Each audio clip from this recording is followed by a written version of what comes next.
Tell me a little bit about this Gilkey building and the genesis and how it came about. Well, you know, Harold and Priscilla have always thought about models for leadership. You know, Harold and Priscilla both went to the University of Montana, and there were people that came through that were role models for them as leaders, and so they actually started a lecture series that they endowed and always talked about as being the precursor, really, for a facility that could house the initiative about bringing leaders from all over the world into a facility. And so this is a building that will house leadership, entrepreneurship, and executive education. How long did it take to build? And if you wouldn't mind answering, I know this is all privately funded. Yeah. How much did it cost? It's just under $9 million.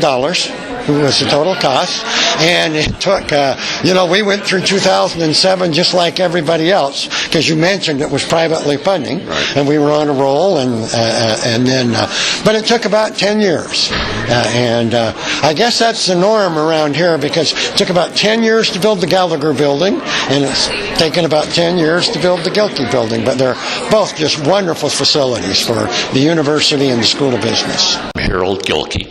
I'm Priscilla Gilkey. Right, and this is the building named after you two folks. And tell me what this means to drive up to the University of Montana campus and see a building with your name on it.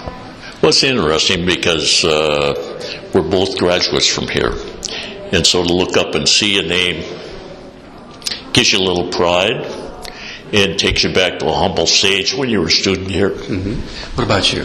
Absolutely, I would echo that, but we were both born and raised in Montana, and we've always been so proud of Montana, and we just feel blessed that we were able to give something back to the University of Montana, where we really got our good, solid education so that we could have our respective careers. And this is one of the things that having a building like this named after you folks, it's also a recruiting tool, especially for folks in the business world, I would imagine. So when folks see your name on a building like this, they're going to think this is a great place to study business. Would that you'd like them to think that? Well, clearly, our first thought was payback for what the university has done for us, but about a nanosecond later, it was pay forward.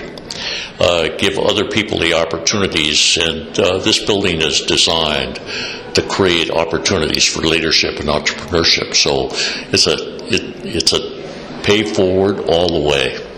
It's exciting. How about you? Well, I graduated in English and taught high school English, but then I wanted to take a different career, and I had not gone to any business classes or anything like that, but I used the English skills to promote me into things that I could do with them. So I ended up being in charge of public relations for a multi-hospital system. But I would have loved to have had the leadership classes, the entrepreneur classes, and the extended learning that I could have gotten. So that's why I think today the students are going to be so lucky that they don't have to go out and get an MBA. They'll have this chance to get these things right here.